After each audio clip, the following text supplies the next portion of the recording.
welcome everybody to the last non-regular season football Friday of the year on Pick Central. And damn, that feels good to say. I'm hosting today, Barstool Mintzy, back in here. I felt like I was doing the right thing the last couple of days. I mean, I have a little sore throat cough deal, and I didn't want to send that around the office. Brandon Walker out today, joined on my left by two of the greatest. Marty Mush, how are you? How we doing, baby? Mintzy, how you doing? Man, I'm doing good. I'm fired up today. Yeah, I'm coming in here with some energy, and we got a lot of good stuff to get into. And so Minty saw me. He's like, "Oh shit, let's go. I'm gonna have a good show." And then he just started ranting about something, and I was like, "Stop! I want to hear it all on the show." But you'll get to that in a second. We're gonna have an airing of grievances. I can't wait. There's gonna be a little airing of grievances. Well, I've been out this week.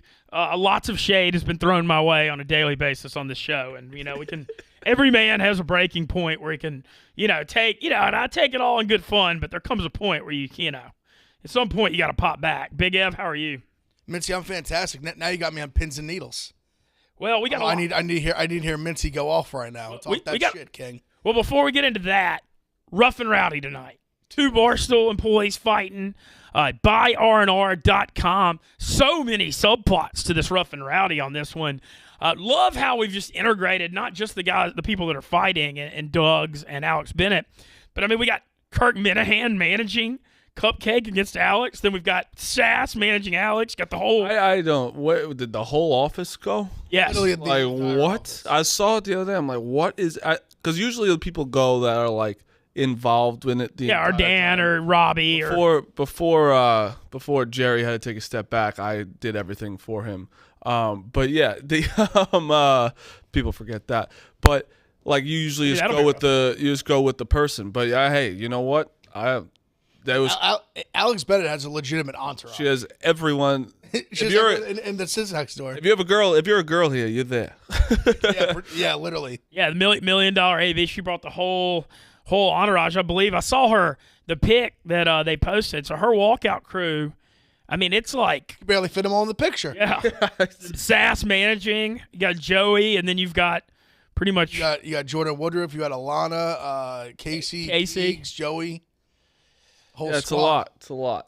I'll say this though. I got a lot of respect for both Alex and Doug's and Marty. You fought in Rough and Rowdy. All y'all that have fought in Rough and Rowdy, I respect the hell out of it because it's not something I'm ever going to do. I know that, and just it's putting a lot of yourself out there. It really is the training, and especially when you're not a professional boxer, you're going on a huge stage where everybody's watching your every move, and I'll be honest, it takes some nuts, and so I always like to try to support all our Barstool people. Yeah, I always said that too because I never fought before in my life, and when I first did it, it does take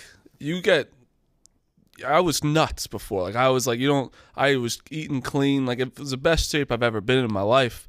I immediately lost that. I was like, fuck that, I'm never doing it again.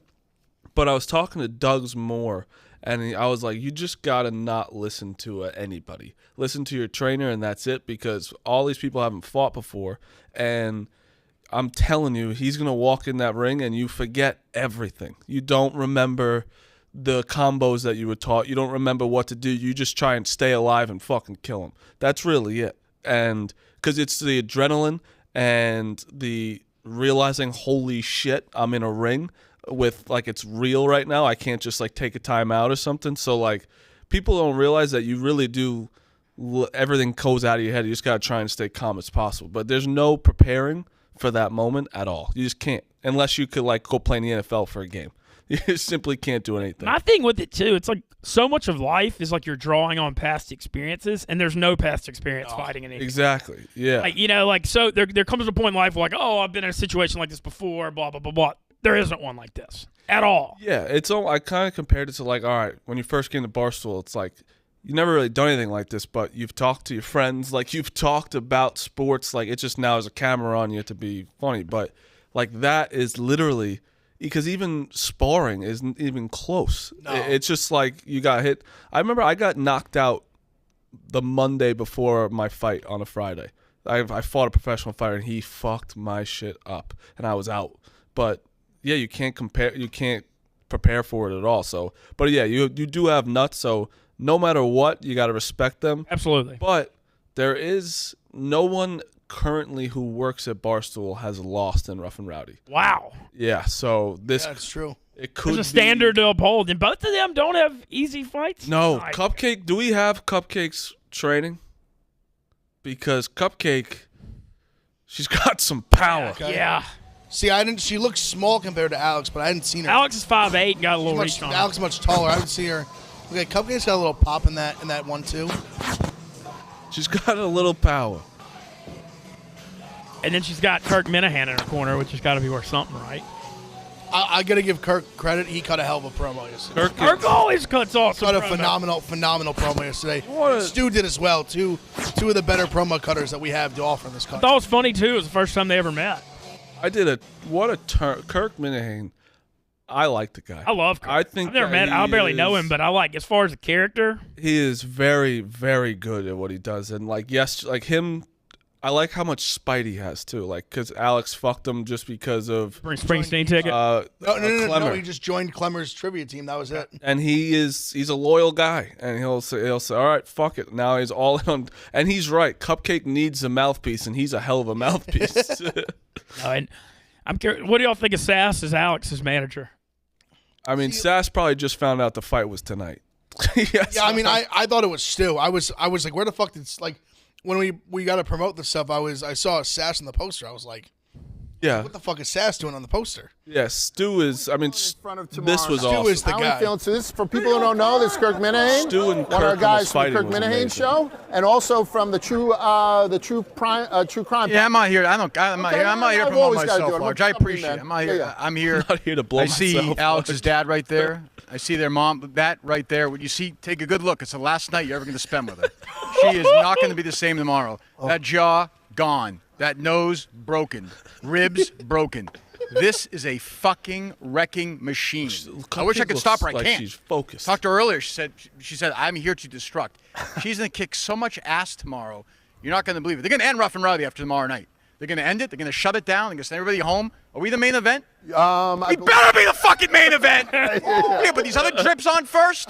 We're going last. Because These after other she's done tomorrow night, We're they're not going going to fight last. after that. They're going to shut down fighting Shut it down. forever. Understood. Huntington, West Virginia's own Ivan Drago, Apollo Creed. That's what I would say. Kirk Minahan Team Cupcake. I mean, hey, it's a good promo. The funniest Stu, he goes, "I'll drop you." You want me to drop you right now? and then he's I mean, got to In respect. that suit, nice suit too. And then I want to talk a little bit about the Doug's thing, too, before we're going to get into sports and a lot of other stuff here. But Doug's showing some nuts here. I mean, like the whole thing with Dave, Doug doesn't move the needle. Yep. Doug's not getting paid. I think he's got some sponsors now. No, buy the link. Buy the link at CoachDugs.com/fight. CoachDugs.com/fight. That's how Doug's get paid. Let me tell you, I fought way too early. Yeah, you did. I got $4,000. But I know When did you? So, what year was it you fought? Like 17? No, it was 19. Yeah, it was the Super Bowl that was in Atlanta, Okay. and I fought the Friday before the Super Bowl. Because that's when I remember, because I had Diplo is the reason why I knocked down Matt Brown. He told me the move to do, the DJ. And then Yeah, I know Diplo is. I've seen him before. I remember Josh Allen bet on me. Sam Darnold bet on Matt Brown. It was crazy. It's like Waka Flocka. I think you were on the right side of history on that one. Yeah, and Waka Flocka walked in with 1 round left. So was this in Atlanta? Yeah. Oh, y'all did it. So y'all did the Friday night, the Super Bowl weekend. Yeah, it was fucking man. insane. I ate a hot dog before. It's great. The whole Rough and Rowdy experience is awesome. That's why it's like, and like, to be honest, forget the Barstool people right now. There's a Hot Wheels, right? Yeah. Is fighting somebody. Shizat's fighting too. That got crazy. Shizat's fighting. Ninja versus the biggest knockout guy. I forget his name. Is fighting. Like there's. So on Spinning Back yesterday, we interviewed Shizat, and we interviewed Brendan Kelly, who's like the ninja guy. Yeah. The ninja guy, our American Ninja Warrior, he goes by his name is Brendan Kelly. He's fighting Wade Woodruff. Yes. They fought before, and he lost him. But I guess Brendan Kelly has literally become like an actual boxer. Like he was telling us, so he basically started doing. He opened his own gym. He holds the world record for most pull-ups in like 20 hours or 24 hours, and he holds the world record for fastest backwards mile. He ran a backwards mile in under 6 minutes. Backwards? Yes.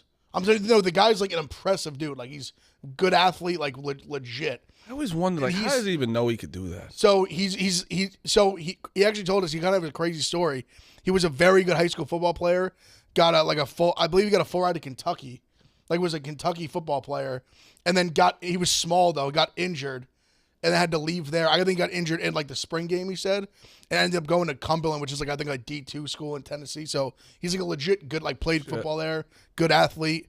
And he said he spent the last like few years since then legit just training.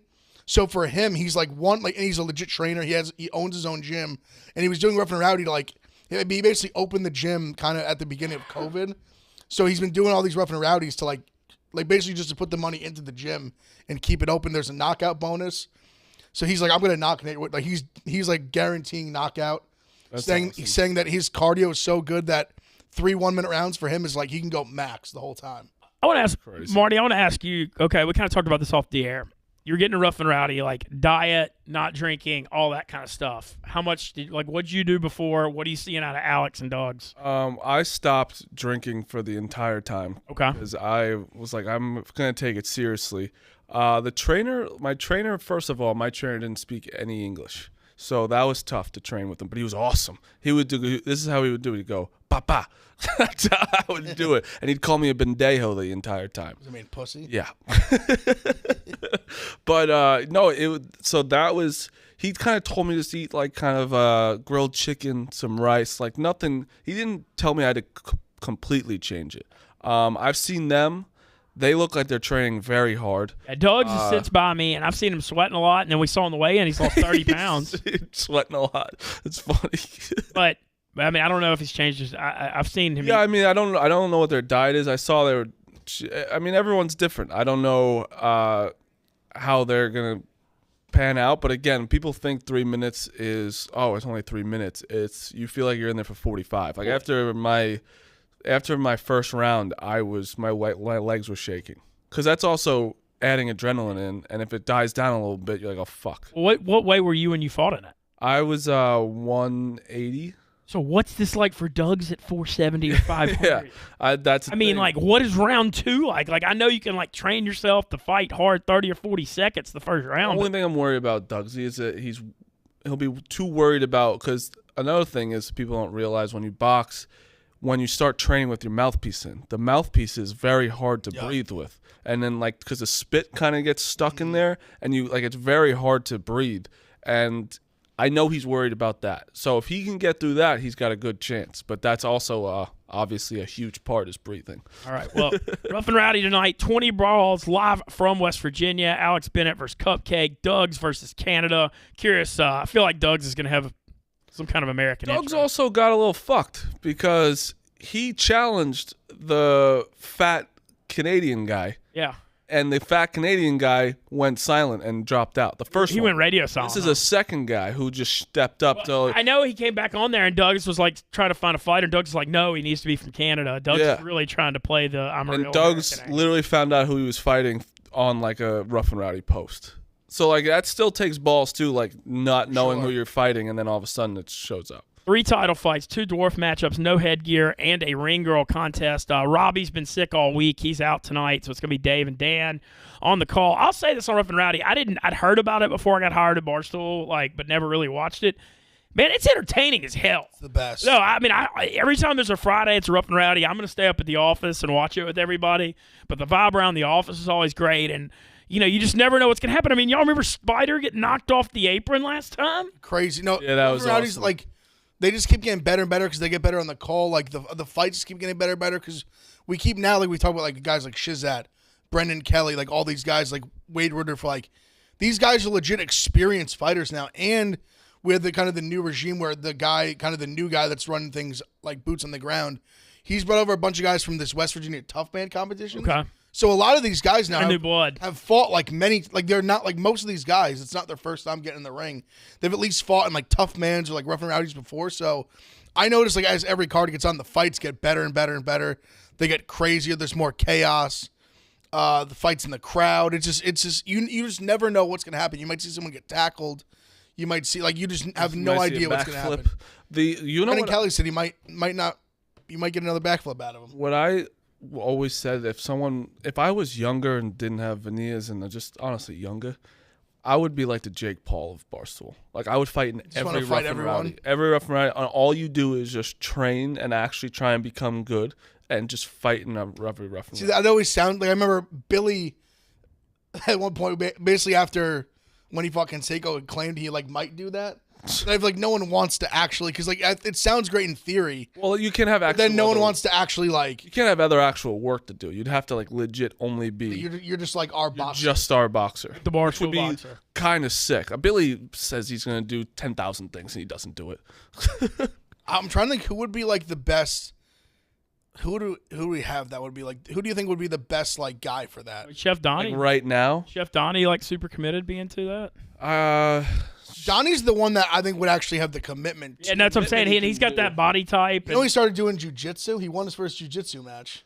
I think he's doing that on his own. That guy's That's my nuts. point. That's why I thought he was a natural. He's nuts. So he's definitely Donnie, he's yeah, definitely that's a one. good call. He'd probably be the one that I think has the most like dedication to like the craft, if you will.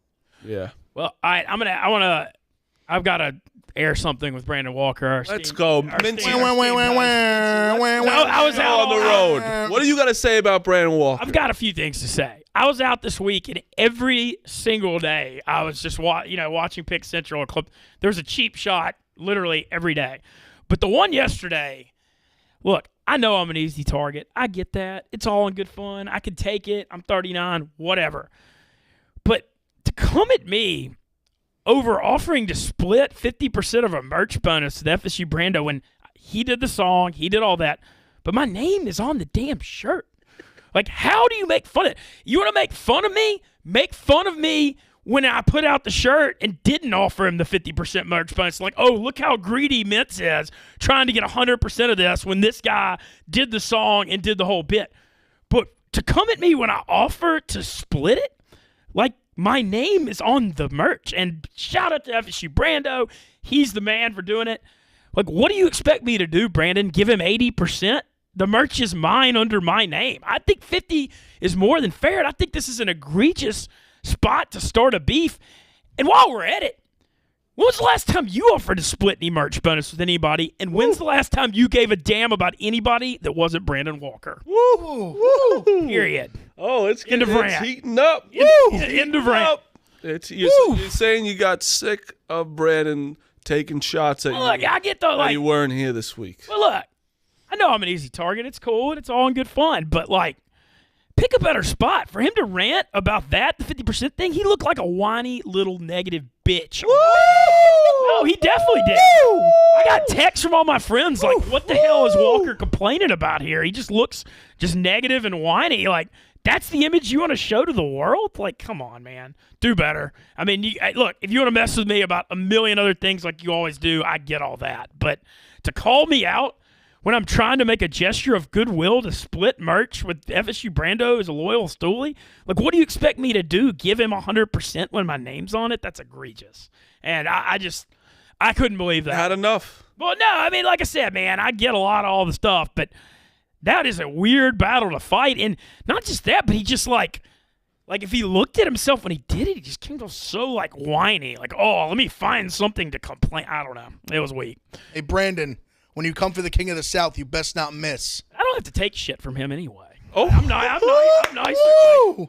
No, I mean, I do. Like, I'm Zesty. but Well, I'm you like a don't pretty have- laid back dude. you don't got to listen to him, you're saying. No, but I mean, like, I don't know. Either way, I guess it makes me realize football season's coming and we're battling back and forth. So that's Yeah, I mean, hey, you're here today. You Look, know? I'm here. Hey, man, I'm glad to be here. I'm glad to feel better. People were asking why I wasn't here the last few days. Like, I did not have COVID, but I did have a cough and a sore throat.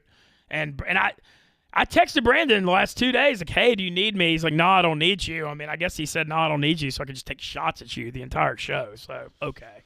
Or 2-0 in egg bowls at Barstool, Mintzy. Nah, but either 2-0 way. in egg bowls. No, going to be 3-0 after this year. All right, I got a few Major League Baseball things I want to get into. First of all, Braves take 3 or 4 from the Mets to cut it to 3.5. All right, beat DeGrom last night 3-2. You know, we don't have any of our Mets fans, guys, not having Rico here, but what do y'all think, like, about what does this lead to? I mean, I know the Mets have a weaker schedule down the stretch. Can they hold this division? Yeah, I mean, I think it was kind of after the Mets taking 4 or 5. I think it was kind of like, I was on the Braves yesterday. I kind of had a feeling that the Braves would come out strong here. I know the Mets. I heard the Mets fans talk about it a lot. They have trouble going down to Atlanta playing there. I don't know. That's how it goes. I mean, I think it's going to be a heated race to the end. They're both just very good. There was a wash, like you said, 4 out of 5, it's then kinda 3 like, out of 4. It's pretty much a wash. 3.5 games is, I'm not even just saying this because I think the Braves are going to end up winning the division. I really do. And all the Met fans are complaining right now about their bullpen. Like, every team has something to complain about. Yeah. And like, you guys are playing great. The Mets are a really good team, and of course the Yankees, I'm not trying to bring them up, but the DeGrom and Scherzer are pitching against them. Monday, Tuesday. But the Mets are going to be fine. If the Braves win the division, if they win the division, it matters, but it doesn't really matter. I think they're going to be playing each other in the playoffs. Well, I think what does matter is Scherzer and DeGrom staying healthy for the playoffs. Oh, 1,000%. Because that's what the Mets are set up. That 1-2 punch at the top of your rotation, the playoffs. It don't matter if you're at home, road, whatever. You got a huge edge with those two guys, and I think that's important. But we got the new situation with the buys and all that, like the new playoff thing. Yeah, that's why winning, being the them, 1 seed. The Dodgers are just so far ahead. I think they're just like a lock for the 1 seed. So I don't even think they're worried about that as much. Winning the division, I mean, these home series definitely help. Yeah, it helps. The crazy thing with them is, I mean, DeGrom pitches, like he obviously pitched well yesterday. They just can't win. They can never win. So I think you might have missed this earlier in the week. That DeGrom is like the most. I think he's like the most profitable pitcher to fade. Basically, He's always a huge favorite because he. Well, that's the biggest part of it. What are unders in DeGrom starts the last few years? Oh, gotta be. I mean, every game's 2-1. Crazy. Every single one's 2-1 or 1-0. Last night 3-2 felt high score. Because even last night it wasn't crazy because Fried's really good. Like, I think I got the Braves at plus like 112, 115, something like that. Yeah, I took them too. But even at home, they were still like DeGrom's. He's just that high level in Vegas. Like, you're still even laying juice on the road with him. Well, the Braves, Braves, another ace. The Braves Soroka is now pitching single A in the next few days. I know that he may not be back for a few more weeks, but that's going to be another. That's a big boost. He was really good down the stretch 2 years ago. So I mean, I don't know. The Braves have if you look at they're gonna be so good for so long. They have so many guys control until 2027. Yeah, and they did a great job going ahead and locking up Riley and Acuna. You know, they've and to be honest, Freddie Freeman for Olsen, it's you just got a younger Freddie Freeman. Yeah, guys 4 or 5 years younger. And it's just I know what Freddie Freeman did for everybody, but he's older, so it was. But the crazy thing with them is me and Rico kind of talked about for a while on Hot Ice the other day. About one of those things I was trying to basically make the argument do you think that other teams are going to start trying to do this as strategy because it's so smart, but at the same time it's most teams don't have this group of young elite talent to do it to, where they're kind of saying we'll give you more money up front and keep you long term instead of giving you nothing for 4 years and then having to give you everything. And I think that's over because everyone was complaining about the Braves. Giving what's his name 8 years, $71 million. Harris, yeah. Harris, and it's listen, he's what 21. Well, that's what my argument was. People were saying he's crazy, but also you got to think he's making no money. He's 21, 22, something like that, and he's a guy who, is he going to be good? I think so. I think highly of him, but he's proven it for a handful of months, 2-3 months. So I don't think it's crazy for him to say, hey, let me guarantee myself $70 million off of 2-3 months of good baseball. No, and that's the new thing with the people locking up before the arbitration in 6th, 7th year. But it makes sense, though, because if you're right in your evaluation and you lock these guys up early, you end up saving a ton of money. Contracts are only going to go up. But you got to think for them, it's even more important, too, because they have so much other young talent as well. For example, a guy that they're going to need to pay, I think, next year is Dansby Swanson. Yeah. So giving these guys this money now kind of frees up more money for you long term, and now you can go give Dansby Swanson a big contract. Where maybe if you had given Riley waited and had to give Riley $300 million and had to give this guy Acuna $200+ million instead of $100, Albie's X amount instead of I think he actually had the lowest deal of them all. But I think doing stuff like that frees up money for those guys that end up getting to getting past arbitration. Because Swanson this year I think just on a 1 year $10 million arbitration type deal. That's what I'm saying. So like them signing all these guys now gives you more money for long term. So he's gonna be 28 when he's a free agent. Harris. Where it's like he can still get 28, and he can get then he can get like he's good. Look at Aaron Judge right now. He's what 30, 31, something like that. Yeah, he's around there, and he's making this year is 1 year, $19 million, and like obviously next year is when his contract. But he had to wait till 31 to get really paid. Where this guy Harris gonna be fine until 28. He just turned 30 this year. Like 70 mil is fine. Judge was a little different just because he like went to college for 4 years. Yeah. And then did minors for like a couple years. So like when he made his debut, he was like 25. Yeah. Where like a guy like Harris, like he's making his debut at like 21. But no, I give the Atlanta Braves their whole front office and all that a ton of credit because I think they've just having a team like a really good young team like they have is so hard to keep together. Like you've seen it with like the Cubs. Yeah. Some of these other teams, like it's very hard to pay all these guys. You can't really do it. And they've kind of done it in a way where they've been able to finesse and kind of take care of all these guys super early and believe in them early. It's like trusting your scouting and your evaluation. And the other thing, too, is like in a few years, the amount of money you're going to save by them not going to arbitration. And that gives you more money to sign free agents, sign your own guys. I mean, these contracts only go up. I'm pretty sure I don't think Fried's gotten paid yet. Like I said, Swanson, I don't think has gotten a big contract yet. Arbitration's always an awkward thing. Like it's like in the middle of the season, we did with, again, to bring him up, but Judge, like we did it this year, and it was like, all right, is it 20? Is he going to get 21 or 19? It's like, Breaking news. Breaking news. Oh, no. Or is that a call? I think it's breaking news. Breaking news? No. Oh, there it is. What's up, Brandon? How are you? Shut up. It's a call, okay? I got a question. Hello, Marty. How are you? I'm Hawaii. I'm in New Jersey. How are you, Big Ev? I'm good. How are you, Brandon? Good, thanks. I'm getting multiple DMs, multiple messages. Ben, what we got going on here? Why? Is there Well, first of all, I feel like this entire week has been nothing but shots at me, and I get all that. But why did you go off on me for offering to split a merch bonus? My name was on the shirt and offered 50%. Like, Brandon, you should have gone off on me when the shirt came out and said, look at this greedy son of a bitch trying to make 100% off something he didn't even do. I'd get that. But why did you attack me when I offered 50% as a gesture of goodwill? I have no idea why that's a spot. My name is on the shirt. When have you offered to split any merch bonuses? No, I'd love to know this.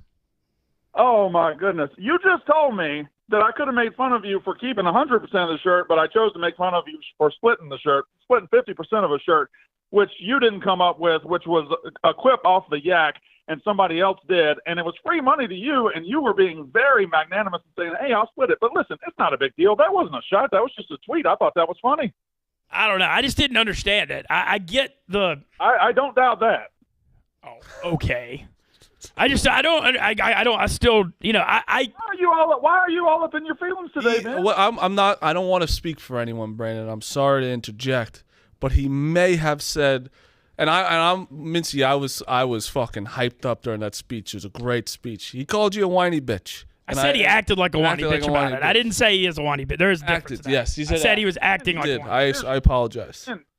You showed up to work today and made it one of your key points when it was just an offhanded tweet by me.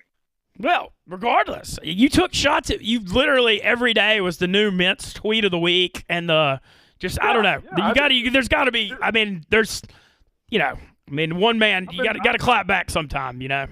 I've been doing that for months. I think your Twitter is funny. You just don't get it. No, fair enough. But regardless, I mean, I know it's fair enough. And don't take your fat tittied ass on my show, a show that I brought you on, a show that I gave you a break with, a show that I gave you help with. I brought you on and said, hey, man, you can host it whenever, get your name out there, get everything going. And then you use this to clap back at me. So you can shut your fat fucking ass up right now. All right? I'll see you boys. Whoa. Woo! A little steamy Friday edition of Pick Central. Whoa, baby. Wow. I love it. Football season's here. My heart's fluttering. Woo! I feel like I'm going getting back in the ring. Fluttering up. Perfect on Rough and Rowdy night. some air. BuyRR.com. BuyRR.com. I know that would never happen. CoachDugs.com/fight. Mintzy and Brandon. It's been talked about a lot, but like people say it's just I'd have no chance because he's 7 inches taller than me. Like, how would I like? He's tall. No, there's no like. You can like look at it like, how would I like have a shot like at all? I mean, realistically. No, he's a big boy. Yeah. Well, I didn't see Brandon. Nice calling me fat ass. I didn't see Brandon on the 5.4 mile run last night on the treadmill. Woo! I'm on day 18. No sugar. Let's go, boys. Scarf in his face with sugar right now, No sugar, baby. We all know it. We all know it. I know it. You know it. Marty knows it. Everyone knows it. I didn't see the no sugar coming. Day 18, no sugar, baby. That one caught me off guard. I'm feeling good, man. I'm feeling really good. I thought it was like 18 days in a row run. 18 days, no sugar. No, dude. I always exercise. Brandon's fucking chugging pixie sticks with his kids. I always exercise. It's all about the diet, man. So, regardless, we're doing better. All right. Hold on. did I just get a chugging pixie sticks joke from fucking Big Ev? Is that what just happened? Now, Ben, let me talk to Ben. Hey, Ben. I'm sitting on the beach on the shore, and when I called in the first time, I said, Brandon, we're chilling. We're not upset. We're not going to get mad. We're not going to yell. And then I yelled. And then I was like, hey, man, Brandon, you shouldn't have yelled. But, Ben, that's crazy to come on the show that I gave you a chance and take shots at me when all I did was tweet about you. Every time, don't you realize every time I tweet about you, it helps you? Brandon, you can't, the clip was, the tweet wasn't as much as the clip yesterday. What clip? There was the clip, the you and Smitty clip. There's a clip from Stewie's Clubhouse that got me. I do a lot. Stewie's Clubhouse can go suck my dick, and I hope he gets fired. But other than that, I don't remember the clip. You know, I do a lot of shows a day, so I don't remember the exact clip. If you'll take me back through it, I'll be glad to talk about it. It's okay. I aired my grievances. We're gonna get through this. What there was another what clip you talking about? What did he say in the clip? No, he just it was a clip of just him talking about the 50% thing, and it was early in the show. Why does that bother you so much? I don't know. That one triggered me a little bit. Because usually I don't take any of this stuff too seriously. I thought it was funny that an idea that wasn't yours, an effort that wasn't yours, you were like, hey, you know what I'm going to do? I'm going to give this guy half the money. Well, fuck yeah, you're going to. He's the one that did it. Yeah, I know. So I was making the right gesture. Exactly. Right, but the fact that you made the gesture, I'm like, do you want a cookie? No, I don't want a cookie. I just don't understand. Like, he's not eating any sugar, Brandon. He doesn't want any cookie. I don't want a cookie right now. That's for damn sure. I don't right now. We can get some sugar-free cookies. Yeah, we're gonna have to dig hard on that. How's the beach, Brandon? Yeah. Oh, it's great. I'm sitting here. I got my toes in the sand. I'm looking out at the beautiful water. I hate it here. You don't know what water it was, did you? You were going to say like the Atlantic or something, right? Brandon, he doesn't strike me. You don't strike me as a beach guy in general. I can see that, Big F. I can see that. But my kids love it, and they're actually going to the beach right now. I'm sitting actually on the porch just chilling, trying to lower my heart rate and everything. And then I'm getting DMs and texts and everybody. And then Marty sneakily texting me, hey, call in. Ben's shitting on you. I said call in. Of course I said call in. Got to get the show ratings up on a Friday. I had to call in. So, Ben, listen, get out of your feelings, man. Just relax. Okay. This has been good. I think we just broke some bread here. I think we're gonna be okay. It's gonna be okay. It's all good. You're good. Your people like you. It's fantastic. You don't have to do anything for a living. It's great. See, we're about to stop. We're just getting somewhere. Mintzy starts biting his lip now because of you. What are you gonna do, man? I'm just saying. Listen, everything's fine. And it's fine. I'm sure it's gonna go. Relax. It's gonna go great this football season too. I feel like this does get the juices going toward that. Yeah, hey, it's good. It's good. You need a little fights on the show. Egg bowls in like 3 months. There you go. All right, we're good, Brandon. We were never not good. I know. Yeah. I think that was Mintzy just dismissing you. I don't give a fuck what you think about anything. That's kind of mean. no. All right. See you, Ev. See you, Marty. Oh, by the way, Ben, it's all good. Marty, it's all good. Big Ev, fat jokes. What are we doing here? Come on. He said he was not doing sugar. I mean, do you eat sugar? Right there. Okay. I eat obviously I eat sugar. Yeah, he put it on tea for you. I got it. I love you all. Well, two of you. And I'll see you guys later. Love you, Brandon. Enjoy the shore, Brandon.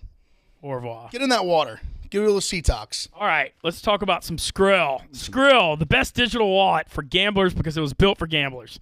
Sophisticated gamblers use it to manage their bankroll, whether they are playing games like poker or betting on their favorite sports. They manage their bankroll using the wallet, which allows them to pay instantly and securely. It's payment without limits, basically. So you can access your bankroll with instant deposits and withdrawals and also draw the cash using your prepaid card. Let's just say Skrill is the best digital wallet for sports bettors, so it's a no-brainer to create your free account right this instant. So make sure you sign up at Skrill.com/Barstool to create your free account and complete the account verification by clicking Follow the Game after registering so you can start using their digital wallet today with Skrill. All right. More stuff to get into here. Big preseason. We got shout out to Ebo. I do enjoy the Ebo notes. And I have one Ebo. I mean, I was so there's no Orioles stat today. No Orioles stat. I want an Orioles stat every day. Okay, yeah. I mean, I actually enjoyed it. Okay, yeah, we'll have one Orioles themed stat a day for the rest of the show. Shout out Ebo. I literally your stat the other day. I was already on the over in that game, that Orioles Jays, and your stat against lefties made me put out a parlay that was plus 340 or whatever, and I hit it on the show because of your stat. So you're in good graces with me already. It's also I'm sorry. Last night I woke up this morning and I hit a Nationals plus 310 bet. Dude, I had it too. Yeah. I had it last night. It was great. There comes a point, like, okay, I know the Nationals suck, and there's all these crappy teams that aren't doing anything. But when it gets to plus 300 in baseball, the edges in baseball games aren't that big. Yes. And no, I did the same thing. I had them last night, and I mean, I actually had a 3-1 plus 4 unit last night. Yeah, I had plus 310 because it was seventh inning. Padres were up, bases loaded, 1 out, and the Nationals got out, and I was like, I can't stay up anymore. And I woke up this morning, I was, holy shit, the Nationals won. It was fucking amazing. I had the over in that game. It was infuriating to watch on Gamecast. I mean, Anibal Sanchez legitimately one-hit the Padres. Yeah. The Padres are embarrassing. Yep. And I've been arguing. I just didn't see how they could be minus 400. When I saw that line, I was like, there's no way they could ever be minus 400. I've been arguing with Rico about it because Rico literally 2 days after the trade, he was like, do you think they fucked up? And I'm like, Rico, you traded for Juan Soto for for the next decade, not for 3 days. And I even still call it a wash in this season. I don't really care what they do this season. I think it's more about them as a group next season. Get Tatis back, get things going.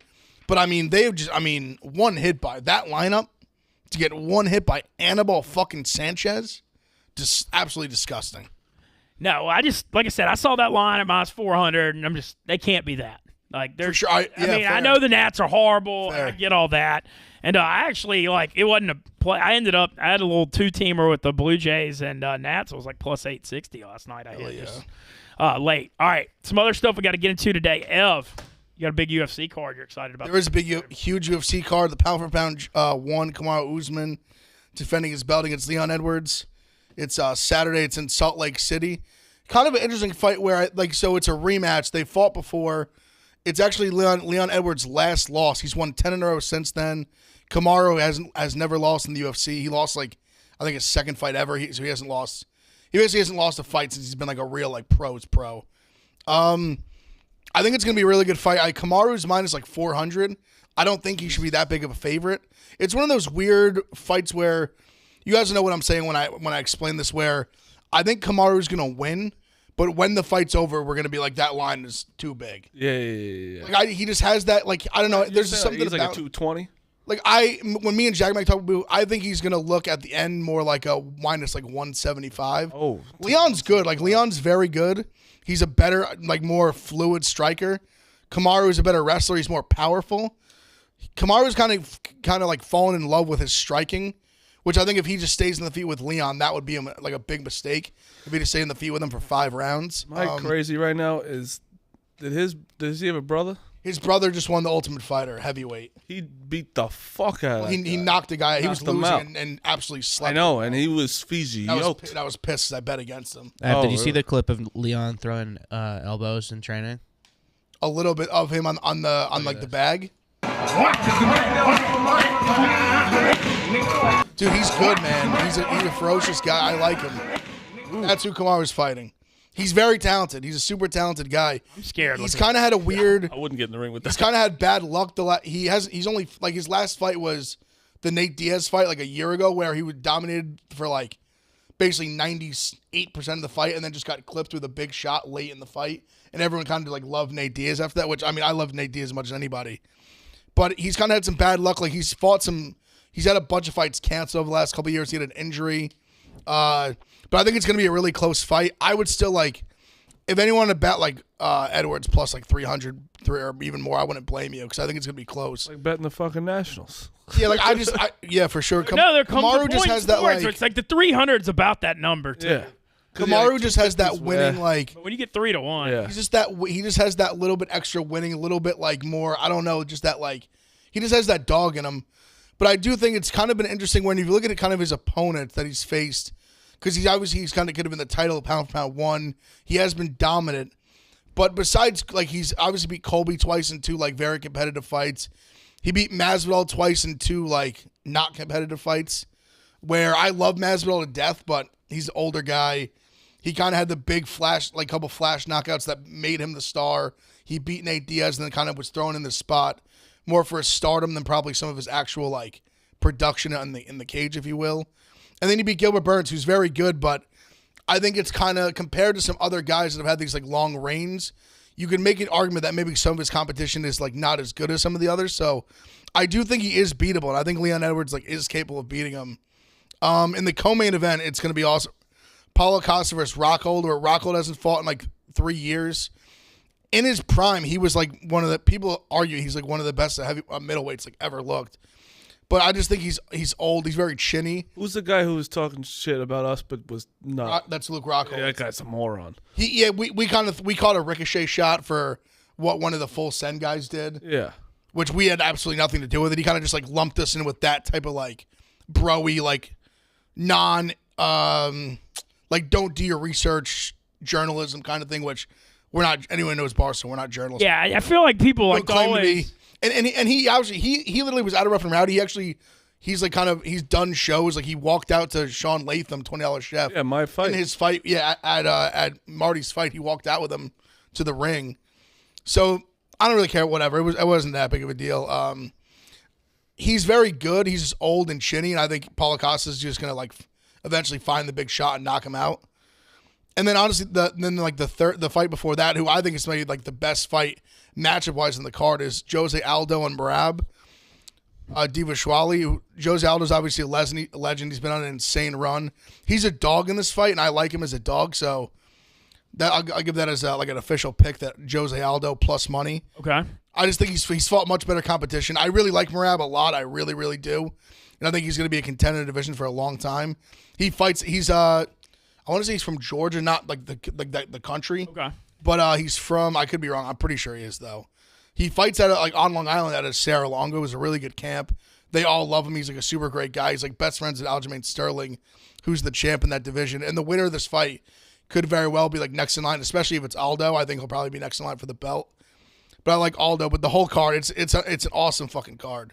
It's going to be sick. It's 10 p.m. And then Salt Lake tomorrow. Yeah, Salt Lake tomorrow night. Main card starts at 10, prelims at 6 and 7.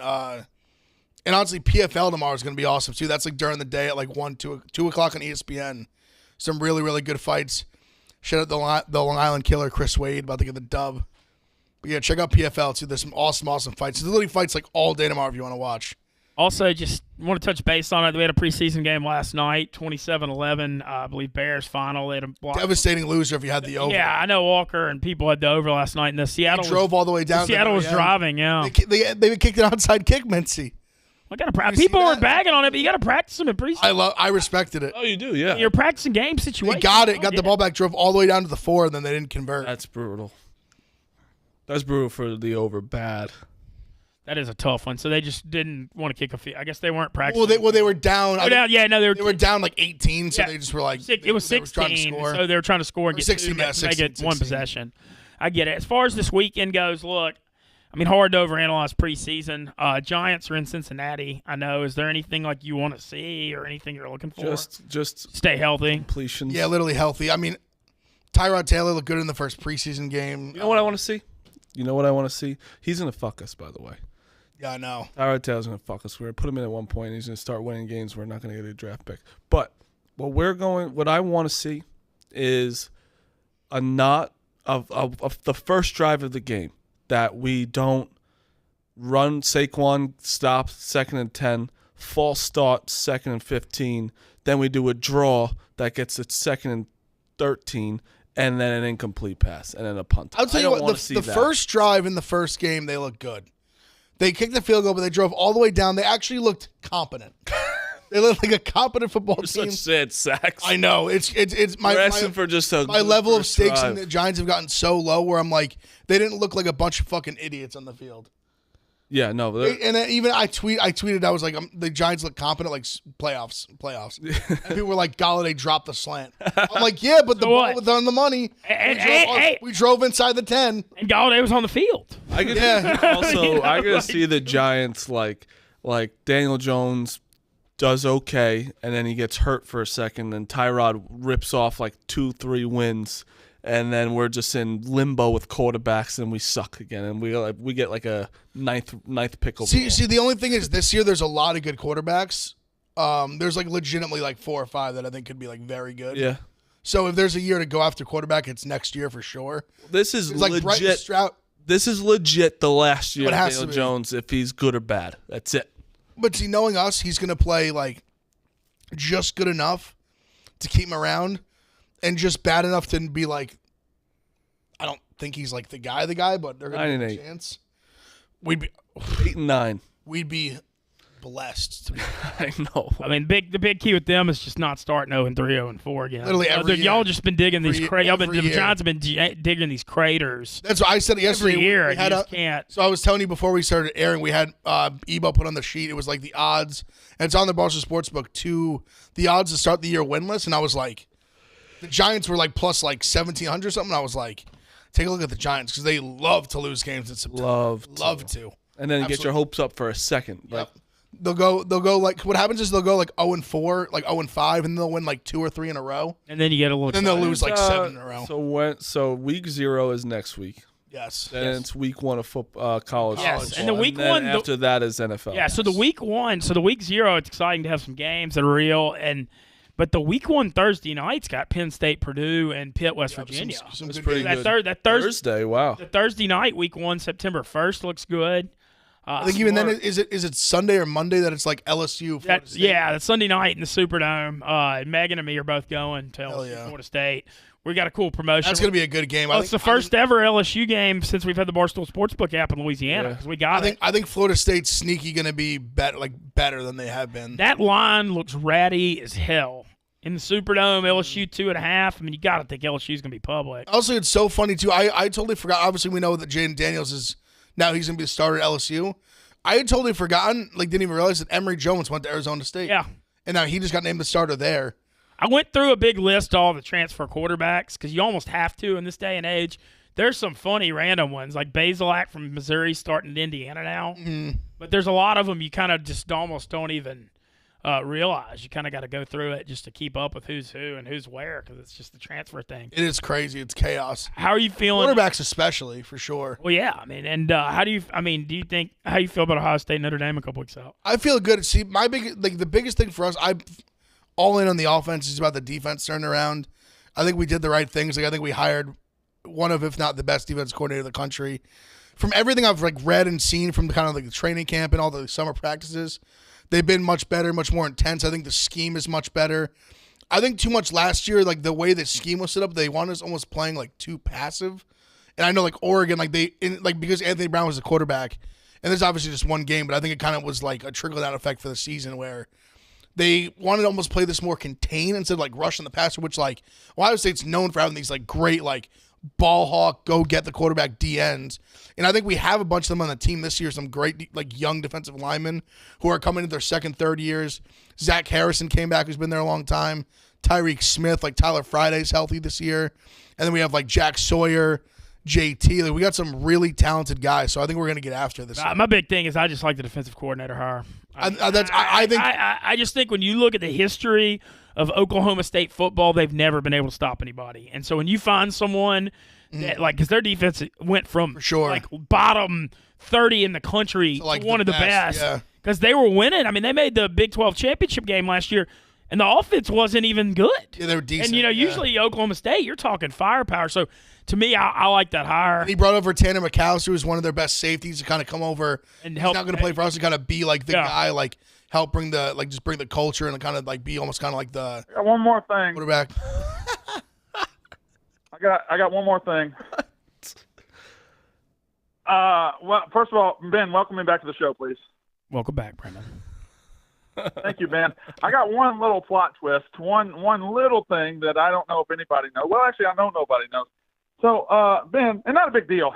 I went back and saw what you said earlier, where you got all minstrel about this thing. That tweet I sent out about you splitting the merch bonus, that's not actually mine. There's a group chat of Barstool employees that don't like you, and somebody sent it and said, "Hey, Brandon, will you tweet this verbatim?" And I tweeted it, and it was fucking hysterical. So enjoy your weekend, boys. Wait. Well, that's kind of. There's no way there's a. I can tell you right now, Mintzy, I'm not in it. I'm not worried. Look, I'm not sweating that whatsoever. I feel like I have great relationships with everybody. I feel like I have better people. I would admit if I was in it. I'm not. No, I mean, I feel like there could be a group chat like trolling me for like the lack of awareness tweets. I think that's very possible. Brandon watched the clip and got pissed and called back in. That's funny. No, I could see there being like a group chat of like not the people that don't like me, but like trolling my Twitter, But I don't care. Whatever, Brandon. Whatever helps you sleep. I just do that by myself on Twitter. You know I love you, Twitter. No, I don't care. No, I'm saying I'm doing great up here. No, yeah. I feel like. Hey, good for you, pal. No, I'm saying I love you, Twitter. Oh, Ohio State UNC plays in New York. Yeah, they do. I'm excited. Unnamed Barstool employee with the DM to me immediately tell BFW to F off, but I wouldn't want to name who that is. Wait. What? What's going on here?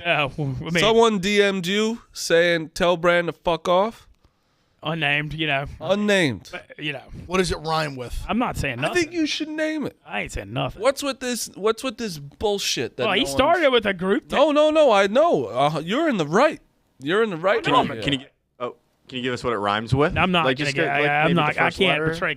He didn't betray confidences in the group chat. Okay, that's fair. I'm not going to do that. But I've gotten a lot of DMs that have been just don't take shit from me. I think you should. I mean. Is that person here today? I'm not going to go. I don't want to even I'm not going to risk any confidence on that. All right, we got to make some picks for today because we only got a couple minutes left. Marty, 3-1 plus 4.1 units. Marty, you and I with the big nights because of the Nats, baby. Nationals, yes. Hit a 3+3 units on both. Feeling good. Ev's still in first this month. Walker in second. I was like minus 11 units a couple days ago, and now I'm in the positive. Marty, almost even. Even you can keep Smitty in it. 1 through 5 has a chance to win this month. Like 3 units is tough to come. Like I'm 7 units down. It's not crazy to get that. Smitty was in first place a week ago. Yeah, I mean Smitty's also the most volatile of all time. His cards, he can run up 20 or 30 units and fire it off. We only have 7 now. Shit. Rico really has been last a lot. I know. Dude, I feel his pain. Obviously, I got bagged for my being down 100 units last year, but I mean, he's down there. Someone was We've been getting a roast over that graphic. Yeah, all of us are in the red. There's also not one gambler in this world that keeps their record every day. I think for us too, it's that people they see the graphic and they don't understand we have to play 3 picks every day, no matter what. And also, the 1 unit thing is Listen, it could help some people, it could hurt some people. I think it definitely can go both ways.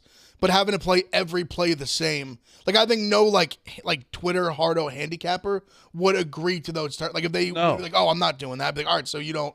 Like we're playing by a very specific set of rules. Yeah, we're not doing we're putting 3 units on us, whatever. But all right, let's get to these picks for the day, boys. Have your lead, and you want to start? Yeah, so class, and this is also me. I'm just dedicated to the game. So if there's a day game, I give it to you no matter what. So I'm on the Cubs money line today at home plus 120. I'm on the Rangers plus 120. Great. I didn't even know this. I've been a Perez guy, but shout out to Ebo for the stat. I was on it before that. And I'm on the Cardinals D-backs over 8.5. And actually, it's funny because I was looking at the game, but now that Ebo put it on the thing, I'm going to add it to my card. I'm going to add Reds money line as well. Good stat. All right, Marty, you want to go? Yeah, I'll go quick. I got Red Sox. I got the Phillies. If the Yankees don't win today, they've actually maybe dead. I thought yesterday was definite. That's what scares me. I thought they were got off the walk-off grand slam that have a little momentum. Me too. Pro sports day to day though momentum. Frankie Montes. It's not like college. He really. Yeah, no, that's. I agree with that. I got White Sox, Astros, and I'm scared about the Mariners. The Mariners are a low favorite today, and I don't. Now the A's have Cole Irvin's a good pitcher. I know that's the only reason. It's just it's the athletics. It's still like a minus 135. They're always just like scrappy somehow, no matter, especially at home. I know. I've got the Phillies minus 129 with Nola, Detroit plus 120, and a crap fest at home against the Angels, and under 8 in the Marlins at LA are my 3 picks for the day. BuyRNR.com tonight. Alex Bennett versus Cupcake, Doug's versus Canada, 20 Brawls live from West Virginia, Stu Feiner, Kirk Minahan, Sass, and every girl in this company down there at Rough and Rowdy. Even Big Cat on the call. Big Cat and Dave on the call. CoachDugs.com/fight. Buy the pay-per-view. Support America. Hey, Bronny already got an offer to Memphis. Ohio State. Stay tuned, Yak next. Going to Duke.